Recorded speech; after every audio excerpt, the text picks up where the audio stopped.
बिस्मिल्लाहिर्रहमानिर्रहीम।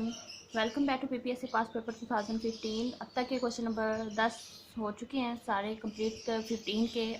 Next question number 11 देख लें। Question number 11 says that every bounded infinite set. एक तो लोग ये भी कह रहे हैं कि आपकी फेस स्पीड जो है वो बड़ी फास्ट है। अगर फास्ट है तो आप नॉर्मल पे भी देख सकते हैं, उसको नॉर्मल कर लें। फीस्ट स्पीड तो मेरी कोशिश होती है फिर भी काफ़ी स्लो करूँ। अब नॉर्मल मेरी स्पीड इतनी है, तो अगर आपको नहीं समझ आती तो आप उसको कम स्पीड पे भी रख के आप सुन सकते हैं। ऑप्शन होता है, अगर नहीं पता तो आप देखना वीडियो के left side top of the left पे एक होती है ऑप्शन, उधर जाके आप स्पीड कम कर सकते हैं। क्वेश्चन नंबर 11 फिर भी अब मेरी कोशिश होगी कि मैं थोड़ा सा कम बोल दूँ, थोड़ा सा कम स्पीड रख के बोलूँ। फिर भी कहीं हो जाए तो मैनेज करना पड़ेगा।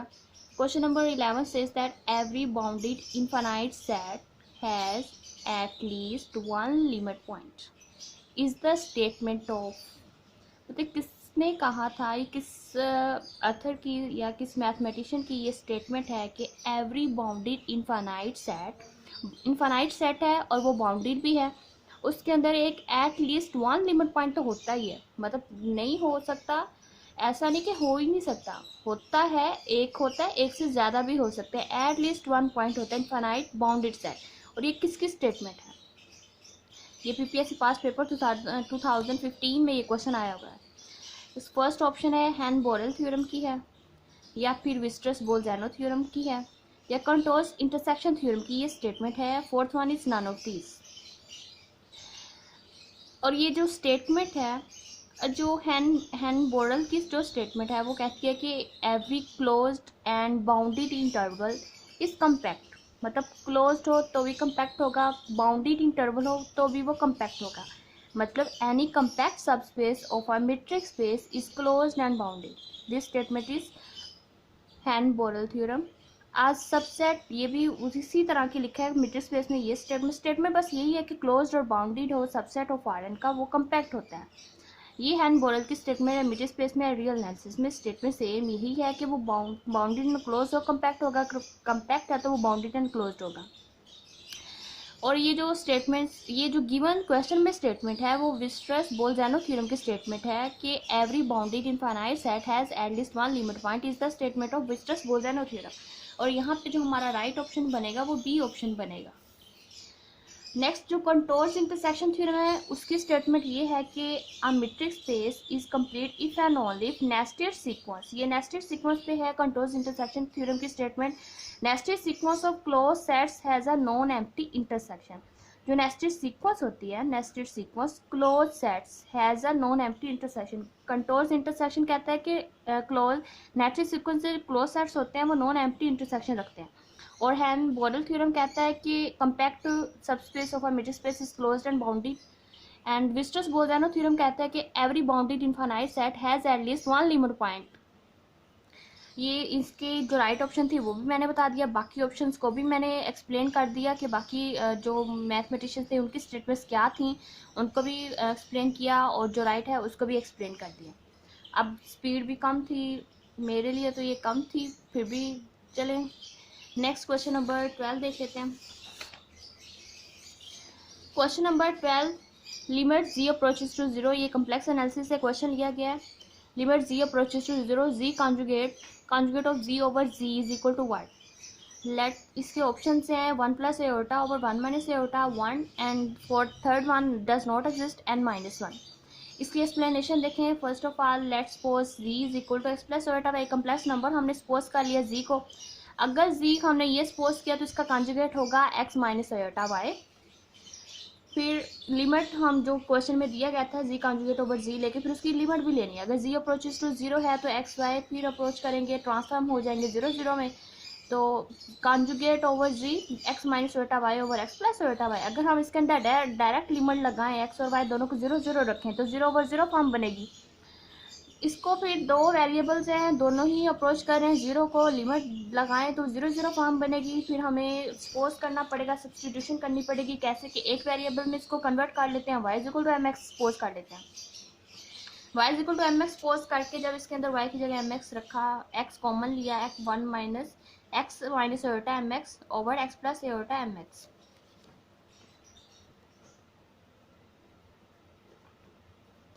इसमें से फिर x कॉमन लिया है, x x से cancel, 1 minus iota m over 1 plus iota m। x approaches to 0 लगाने की जरूरत ही नहीं है, x x कैंसिल हो गए, 1 minus iota m over 1 plus iota m बन गया। अब इसमें ना तो x है ना ही y है जिसके अंदर लिमिट लगाई जा सके। अब m बना और हमें बताना था कि इन ऑप्शंस में ये लिमिट किसकी इक्वल आती है।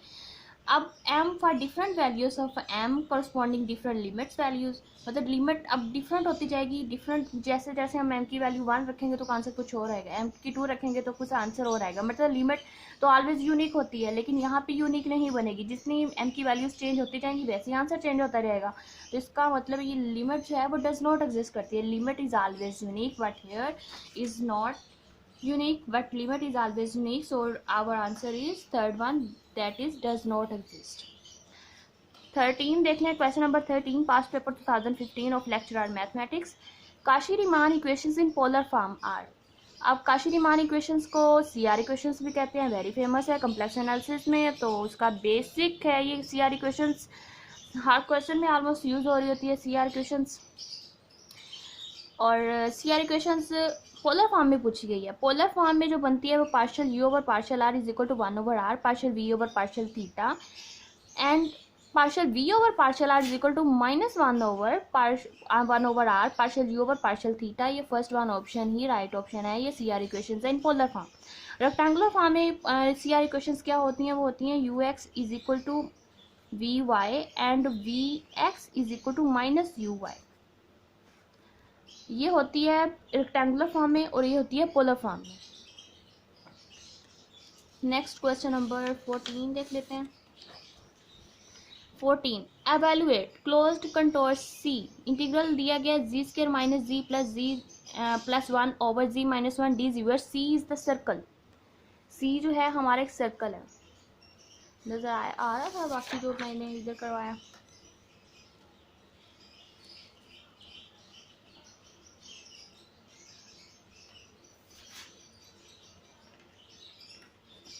And moral statement question number 11 भी हो गया।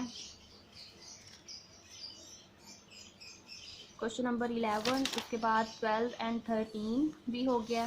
नेक्स्ट क्वेश्चन नंबर 15 में क्या है कि close integral c closed z square minus ji plus 1 over ji minus 1 D G where C is the circle and mod of z is equal to 1/2। Circle है c जो है हमारे close contour, मतलब वो सर्कल दिया गया जिसका radius 1/2 है और function f of z is equal to, इसके ऑप्शन हैं 1, 2, 1/2 एंड सी। एवेलुएट करना है इसको। मतलब यहाँ पे अब एफ ऑफ जी क्या दिया गया है, जी स्क्वायर माइनस जी प्लस 1 ओवर जी माइनस 1, ये हमें फंक्शन दिया गया। अब ये जो मॉड जी दिया गया दैट्स मीन सर्कल है, तो अगर ये क्लोज कंटोर सर्कल है तो इसका रेडियस होगा, रेडियस 1/2 है। अब इसका अगर सर्कल बनाएं रेडियस 1/2 का, रेडियस 1/2 का जो सर्कल होगा, फॉर एग्जाम्पल इधर 1/2 और ये नेगेटिव 1/2, बट अगर हम इसके पोल्स निकालें, जो फंक्शन दिया गया poles of f of z is z minus 1 is equal to 0, that's mean z is equal to 1। इसके जो पोल्स बनेंगे,